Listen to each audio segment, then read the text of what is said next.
Hey everybody, welcome to the Whole Church podcast. I am one of your co-hosts, Joshua Knoll, and I am here with your other co-host, TJ Tiberius Juan Blackwell. Hello, hello. And we are joined once more by a very special guest, the brilliant Dr. Tremper Longman III. Welcome back to the show, man. Thanks, Joshua. Hi, TJ. And thanks for the compliment. But shout out to our patrons, Austin, Russell, Sandra, Lily, Jeanine, who is Jeanine? Aaron, Justin, Frida, Taryn, and Dawn. And if you want your name added to that list, hop on over to patreon.com/thewholechurch podcast. Yeah, I think you can figure it out from there. But Oh, yeah. And today, it's kind of a special one. For those of you who follow the show long term, you know that we do this series called Dividing Scriptures. And we're kind of in between Job and Exodus right now, just going over different views people have and how we can have unity and disagree on these things. And Dr. Longman has written a little bit on both, but there's one book that is, I'm trying to think what it is. It's, what is it? Like it's not contradictions of the Old Testament. It's Old Testament controversies. Controversies. There we are. Yeah. So he's written a book of Old Testament and controversies where he writes about his view in contrast of some other people's views of biblical history. So we're going to talk some about that and some of his views on Job and just kind of have a fun time with all that. Before we do, my favorite form of unity, we like to start with a silly question. Because it's basically impossible to argue when you're being silly. And I've made this one somewhat topic relevant since we're talking a little bit about Job. If you could have either the Leviathan, the Behemoth, or the Ziz as a pet, which would you choose? TJ, would you like to answer first? so I think the Ziz would be a pretty sick pet, but I think Leviathan would be by far the easiest to feed. So I would choose Leviathan because, he has to stay in the water anyway. He's going to hunt for himself. I wasn't even thinking about having to feed them. I'm still going with the Ziz because it's just too cool not to go with. All right. Dr. Tremper Longman. Yeah. Well, Which I go with? Yeah. That's a hard choice. Two are biblical. The other one's coming out of Jewish mythology, though the Ziz is a biblical word. Yeah, that's a hard one. I've always been partial to Leviathan, though, because of the fact that it's not only mentioned in the Bible, but it's mentioned in ancient Near Eastern Canaanite text, Ugaritic, where it's described as a seven-headed sea monster. So maybe feeding it is not so easy as we think. There are seven mouths that have, and the many heads of Leviathan are mentioned in Psalm 74, but not in Job. So, because then, which head swallowed Job? Yeah, exactly. I guess it all goes to one stomach. Yeah, probably. Which Leviathan do you choose, though? Yeah, actually, I don't know whether you can see it well, but that's not Leviathan in the center there. That's actually probably Tiamat, who's also a sea monster with only one head, but dragon-like. Much more realistic. Kraken up on my wall. Yeah, there you go. So we're all a little partial to sea monsters, it seems. Yes, that's right. I have a whale on me. That's close. Yeah, that's right. Well, I mean, for those who don't know, TJ's wearing a hockey jersey of the Whalers, I think. Right? That's the name of the team? Mm-hmm. Okay. That's the Hurricanes, but they use the Whalers jersey. Anyway, on to the real show. One reason we love to have return guests on the show is to catch up on their ministries and what they've been up to since they were on the show last. So what all have you been up to since last May? Well, I've been writing away, as I have been doing for the past 40 years. And I finished Revelation commentary for Kriegel and started work on a book on literary theory in the Old Testament.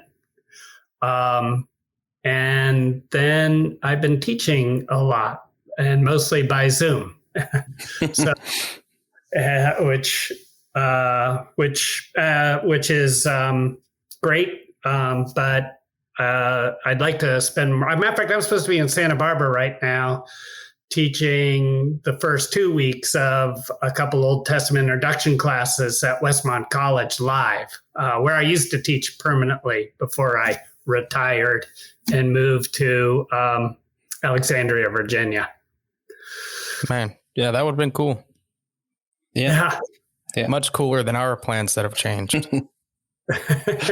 Oh, man. Yeah. I was also supposed to be in Chicago the weekend beforehand because I'm also a senior translator of the New Living Translation, and we are having a meeting to talk about the future.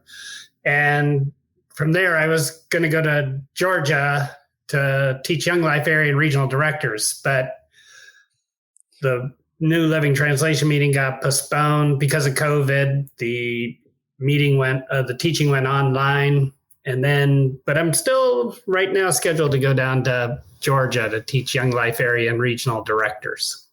Oh, well, that's cool. Yeah. We are scheduled to go to our respective jobs and then stay home. That's pretty much it. Yeah. Oh, man. Well, like I said earlier, the main reason we wanted to have you on was because we've been kind of going over Job and getting ready for Exodus coming up.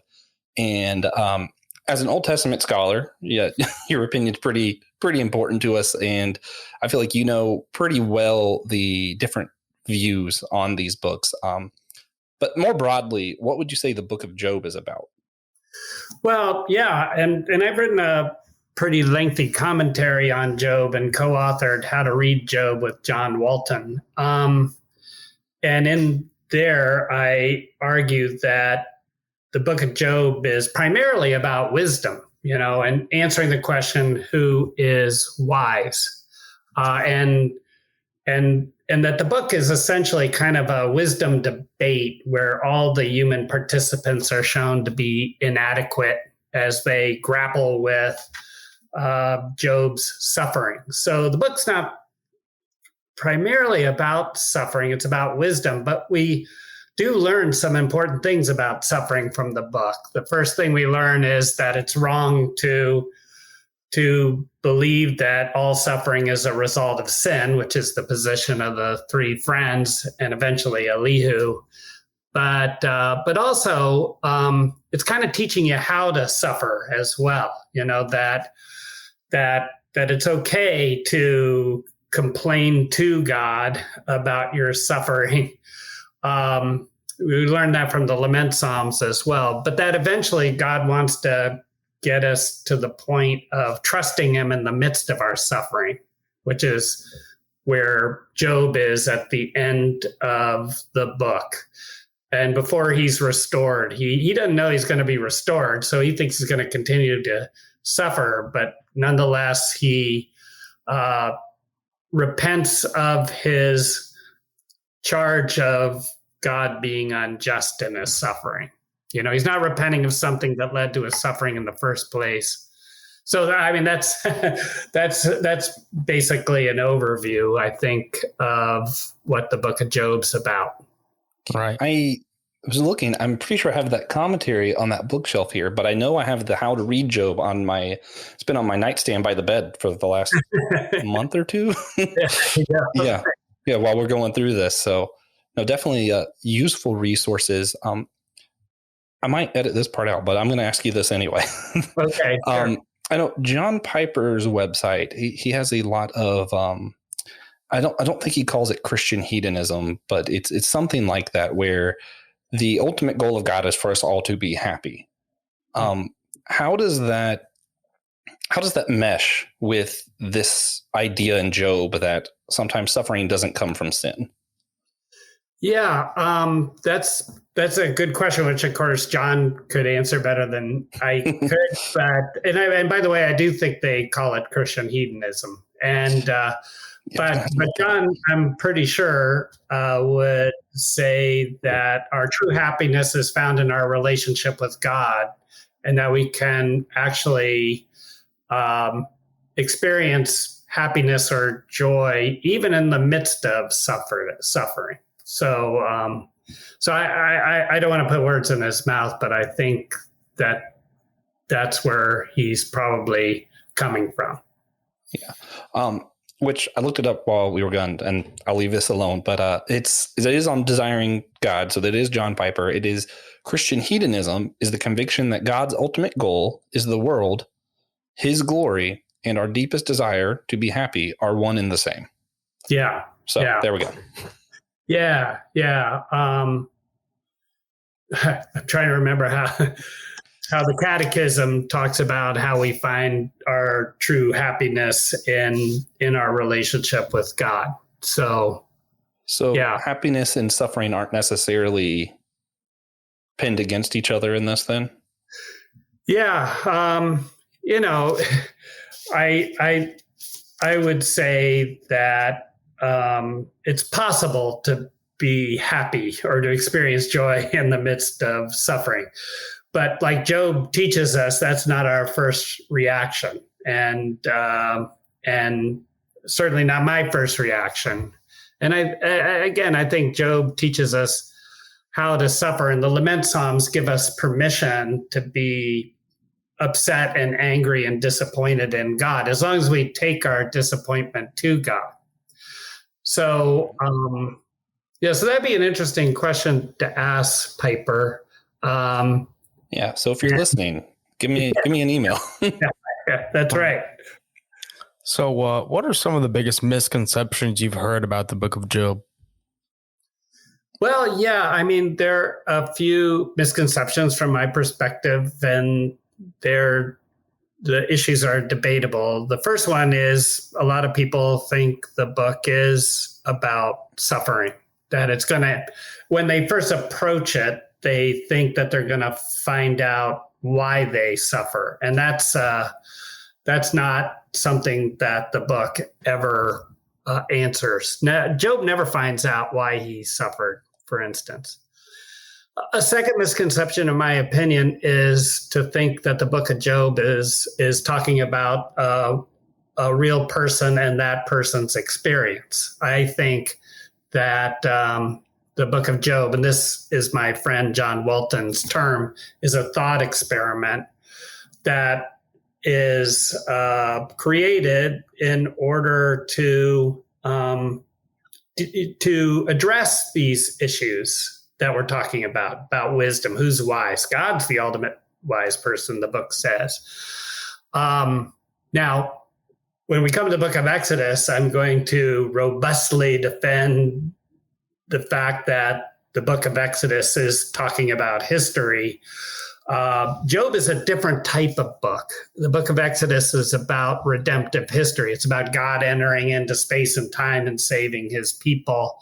The book of Job isn't a book of redemptive history. It's what many of us call a wisdom book, like Ecclesiastes, Song of Songs, where the historicity of the story doesn't, or the theological significance of the story doesn't depend on it being historical. And you get, in my opinion, a number of signals from the book that it's somewhat distanced from history, if nothing else. For instance, the many, many, many chapters of poetry.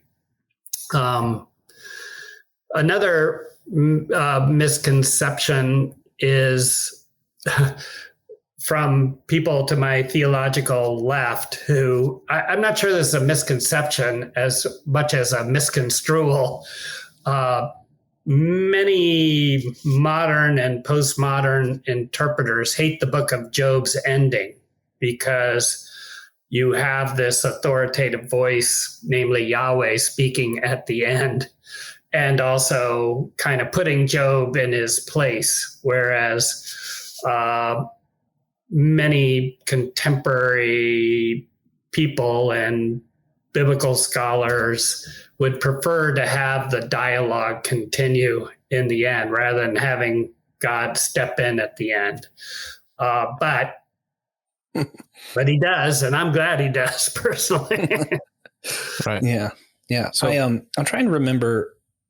I think it was the Book of Job. There was one book that C.S. Lewis didn't think was literal history that caused a whole to-do in his time. I want to say that was Job as well. I wouldn't be surprised, though. I don't know that for sure. I mean, today C.S. Lewis wouldn't, if that's his view, wouldn't be alone. I mean, and I'm not. Yeah. But again, I mean, my challenge to those of you who, to those who have trouble with the idea that that Job isn't historical, I'd be interested to know, and I've asked this and I haven't gotten a persuasive answer, what difference it makes to our understanding of the book and our application of the book. But if you want me to get a little more controversial still on the Book of Job, another misconception, this is a big one, and that is that Hasatan, which is the Hebrew, the accuser, and is often translated Satan in the Book of Job. Satan ain't Satan, namely the devil in the Book of Job. So, and for one thing, one of the signals of that is, as I said, in Hebrew, it's ha-satan. Ha is the definite article, the. So it's the Satan. Satan is a Hebrew verb, which means to accuse or to be an adversary of. So that the accuser, Hasatan, is actually one of God's angels. After all, he's reporting with all the other angels, all the other sons of God, to God in heaven. And he's one that goes back and forth, and he's reporting back to God. And it's a very, what we call anthropomorphic picture of God, because, of course, God doesn't need somebody to be reporting to him. Have you considered my servant Job? But it's the way to create the situation that's going to be discussed in the book. So I think this angel is like God's CIA. He's out there reporting back to God. Yeah. So a lot of people want to think it's the devil because they think in some way that alleviates God from responsibility for afflicting Job, but it really doesn't, right? Because if God is giving permission to the devil to go afflict Job, that raises some interesting theological issues. I never liked that version of the story. Yeah, right. Yeah, so those are a few places. Just a few. Plenty more, I'm sure. So what would you say are the biggest hermeneutic arguments about the book today? Well, connected to those issues that I brought up, those are the issues. Should you treat it as history? Is Satan the devil? Is Hasatan the devil? What is the significance of Job repenting at the end of the book? Are Leviathan and Behemoth real animals? It kind of depends on too with whom you are talking. If you're talking to some of my more historical critical colleagues, there are some issues. If I'm talking to my evangelical colleagues, there are other issues. But there's still another issue, a hermeneutical issue, that maybe was talked about more in a previous generation. But also the question is, was Job written at one time by one person, or did the book of Job actually grow over time? For instance, there are people who argue because Elihu kind of pops out of nowhere in chapter, what is it, 30, well, I forget exactly what, I think it's 32. But Elihu comes out of nowhere, and then when he finishes talking, nobody talks about him, and at the end, God speaks to Job and the three friends, but not to Elihu. So some people think that the Elihu section was added later. Maybe so, but my response to that is it doesn't matter when that section of Job was added. What is scripture to us is the final form of the book, which we have. And so we need to interpret the final form of the book and not worry about earlier forms of the book.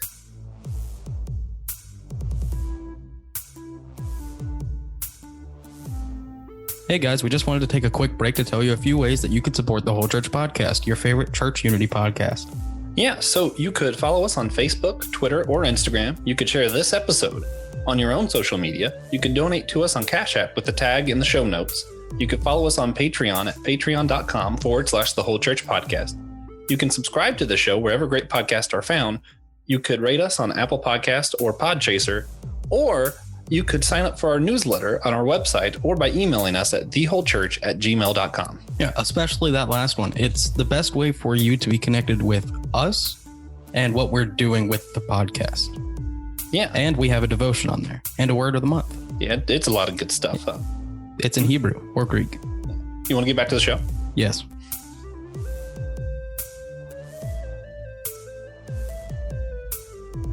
Yeah.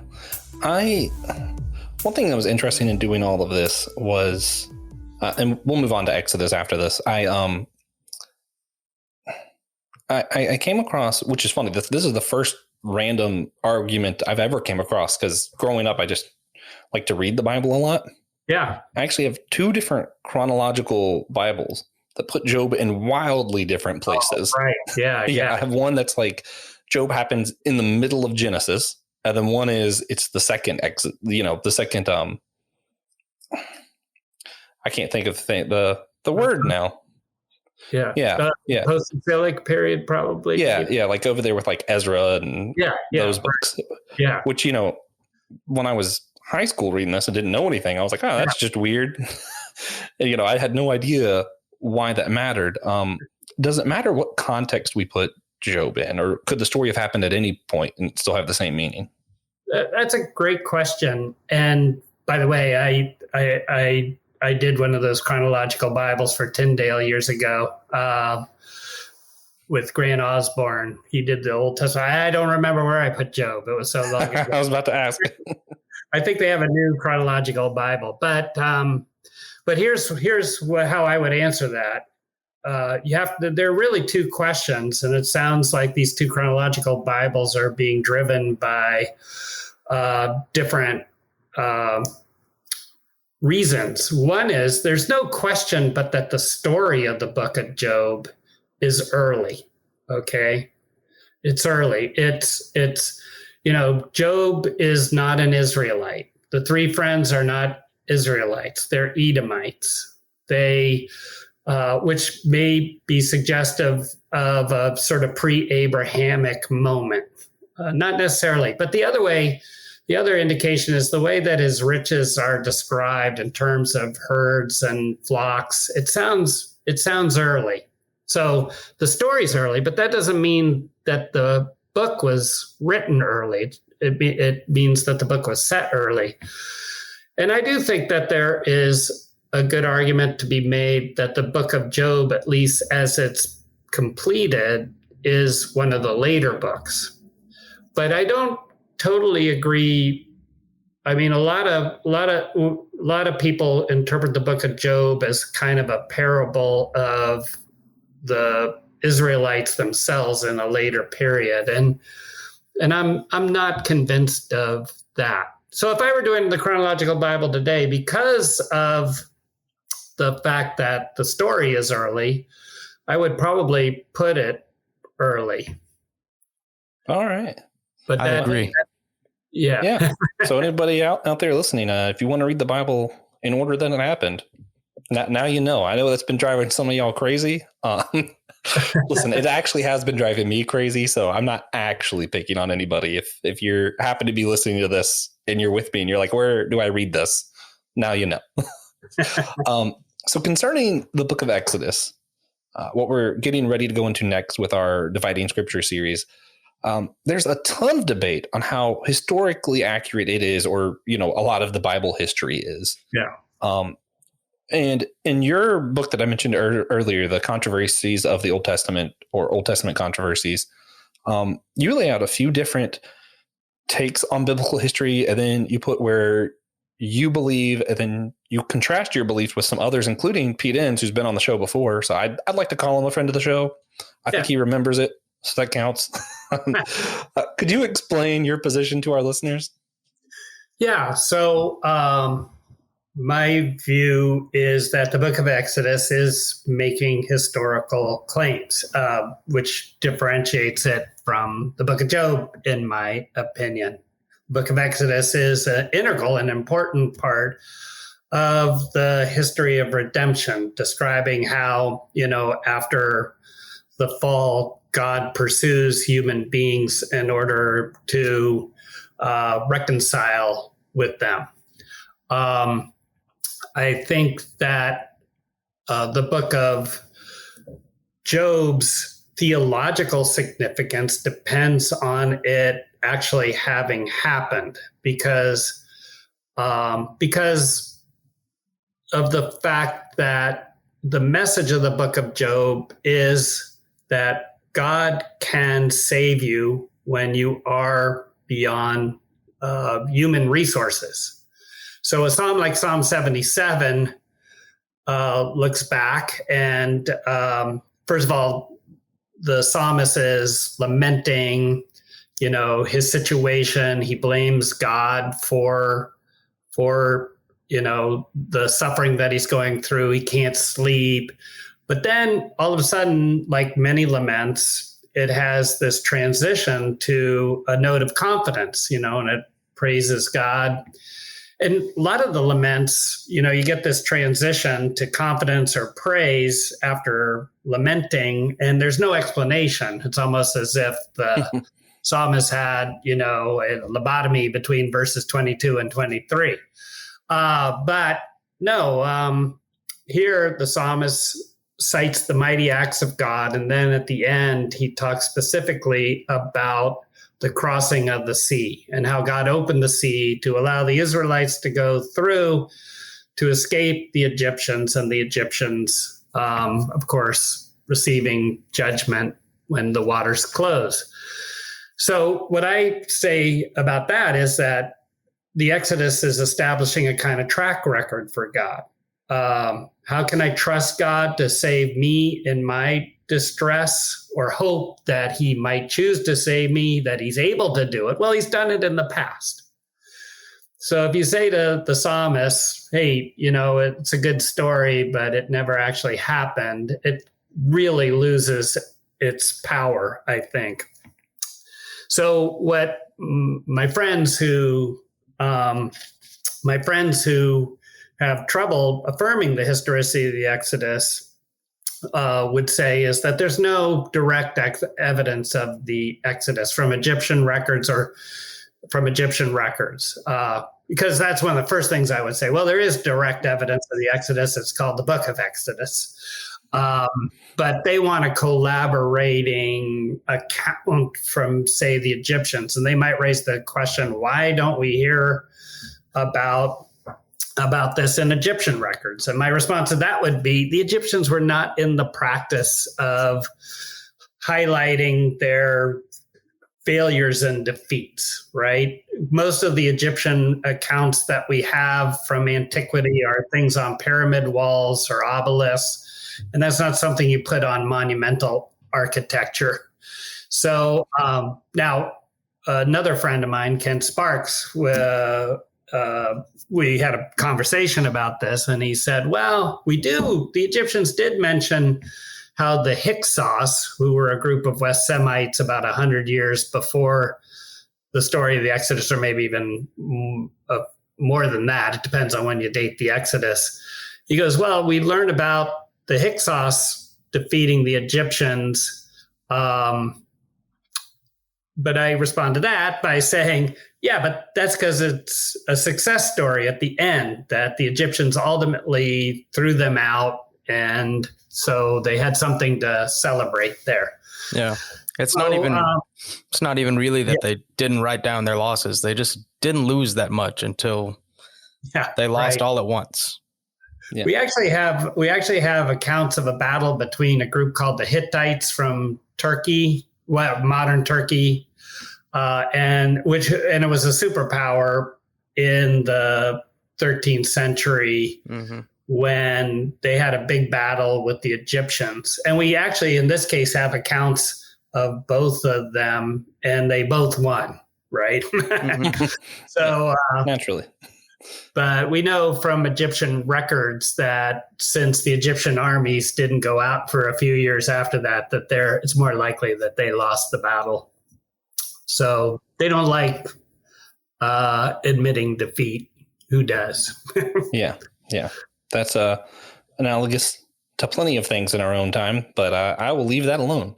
I will say though, just to throw in there, which part of how I got to know Pete Enns was from Richard Friedman. I emailed him about his book, The Exodus, and he goes over and he kind of explains, if we start with the archaeology and then treat the book of Exodus as if it was another archaeological find, a lot of the story falls in place. Yeah. And it's just kind of like, Yeah, I like that book a lot. I think it's wonderful. And I know him. I used to be in a small group of Hebrew Bible scholars in Southern California with Dick. Before he went to Georgia, he was at UCSD. So I like his thesis. I'm not convinced yet, though I'm not rejecting it out of hand. His view is that it's a story about the Levites in particular. I agree that sometimes we misconstrue things by not the Bible, but our own reading of the Bible, kind of romanticizing it and aggrandizing it and not recognizing, say, hyperbole in the numbers or something like that as well. Yeah. Man, that's a small group I would have liked to have been in on. Oh, it was a great small group. It was a lot of fun. It was only about 10, 15 of us sitting around and talking about various topics. And once we had, I was held up at Berkeley. Ron Hendel was kind of the organizer at this time. And he had Robert Alder come in, talk to the 10 or 15 of us, the Art of Biblical Narrative guy, Larry Stager, the Harvard archaeologist, and David Carr from Union Seminary. So it was I missed those meetings and interactions with those scholars. I think I was the only evangelical in the group, which that sounds fun. Yeah. Just to be a fly on the wall would have been great. So how are you able to maintain such a close friendship with Pete Enns, even as you both publicly disagree on such an important topic? Well, first of all, I have a long history with Pete. He was my student when he was a seminarian at Westminster Theological Seminary, and I'm one of the ones who encouraged him to go off and get a PhD, which he did at Harvard. And when he was done, I was the chair of the department that hired him at Westminster. And I left Westminster before Pete did, because Westminster was kind of changing in a way that I wanted to go elsewhere. And then, and Pete knows I love him as a person and respect him deeply as a scholar, and that he also, I think, even though we disagree on some important matters, I think he's also serving an important role in his teaching, and we could disagree with civility, and we both like margaritas, and so he was just down here about 6 weeks ago, hanging out. We went over to the Museum of the Bible and met with the curator over there. And Museum of the Bible, by the way, if you get to DC, anybody who's listening, you got to go there. It's a great place to. I'm really hoping to. And then we went to the Holocaust Museum, and we just enjoyed a couple, 2 or 3 days. And the reason why we did that was typically we meet up at the Society of Biblical Literature, which this year was in San Antonio. I went, but he decided not to go. So it was a great time. And as I say, I have a great deal of respect for him. He's actually working on a book now that sounds really intriguing and helpful called Curveball, which picks up on the fact that he was quite a pitcher, in his youth for Messiah College. And I think he got drafted by the pros. All I know is when I was his professor, I was also coaching Little League. So I drafted him to be the pitching coach of my Little League team. He's a big Yankees fan. I'm a big Phillies fan. So he's going to come down in the fall so we can watch probably the Yankees play the Nationals. Nice. Yeah. So we have a lot in common. He's got a great sense of humor. So that's, and when I wrote that book, which was indeed lovingly critical of some of his views, I had him read it ahead of time and got his reaction. There was one place I won't mention that he wanted me to change and I decided not to do it, and he was still fine with it. But yeah.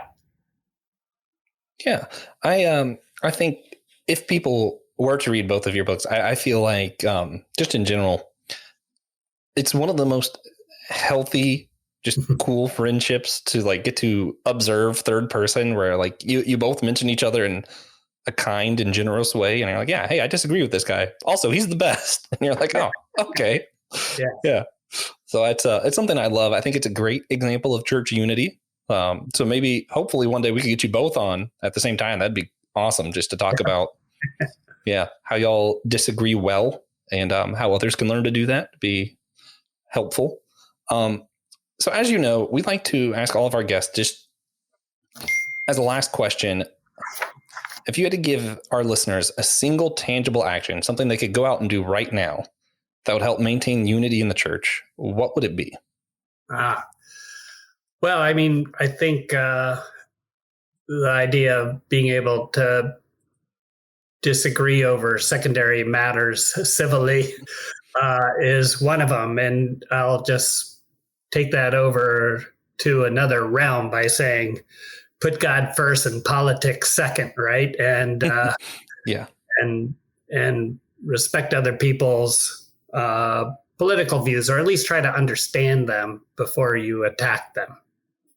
Right. So I also wrote a book on the Bible and public policy recently called The Bible and the Ballot. So I've been engaged in those kind of discussions as well. Yeah. I think I have it on my list, but I don't have it yet. But it's coming. Okay. Well, thank you. Right. Thank you. What do you think we would see change if everyone started doing that? Well,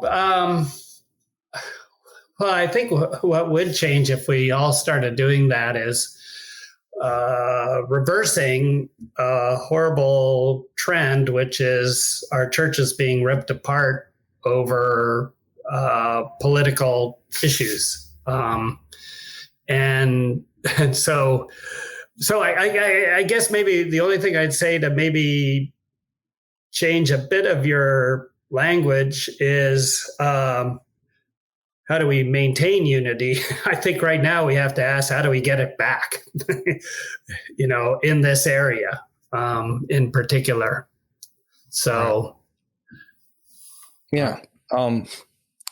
what is it that the Lorax says? Unless someone like you, was it? I can't remember the exact quote.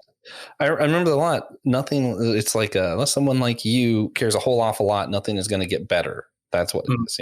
Yeah. So, well, I think in terms of political differences, I think that there's certain values that all Christians need to stand up for. Where the debate, though, takes place is how you get there. For instance, everybody would like to see people economically well off, but what public policies will get you there better? Is it straight out unregulated capitalism? Is it socialism?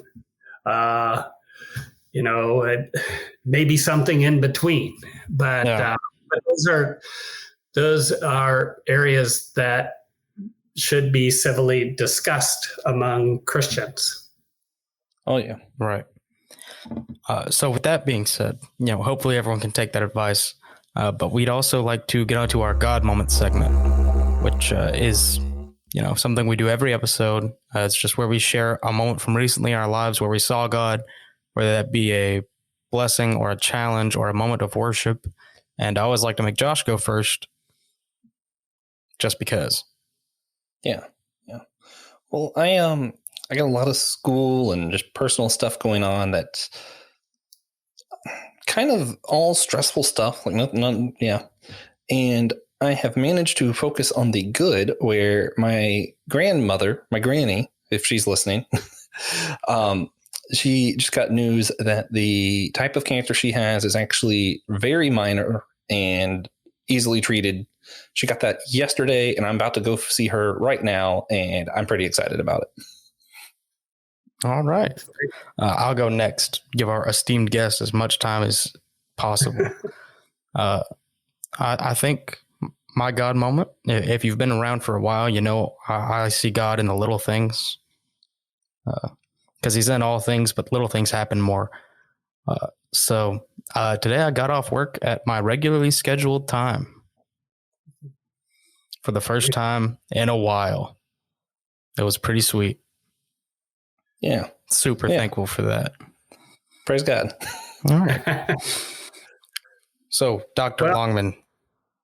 Yeah, I think God moment in a challenge, which you may have heard a couple dings of text messages. I got to figure out how to calm those down. But my 95-year-old mother is declining at the moment, but I'm seeing God in the midst of the struggle there for her. So, and as we pray for her and with her, Right. Yeah. Hopefully everyone listening will help out with that. We'll all be praying with you. Thank you. Yeah, she fell 3 nights in a row, and I was kind of confused, but so we're thinking a lot and praying a lot for her down in Florida. She's in Sarasota, Florida. Fortunately, my 2 sisters are there. Yeah. All right. Thank you for sharing that. If you enjoyed this episode, please consider sharing it with a friend or an enemy. You are always free to choose. Yeah. If you want to see more of Dr. Tremper Longman III's work, you can Google it.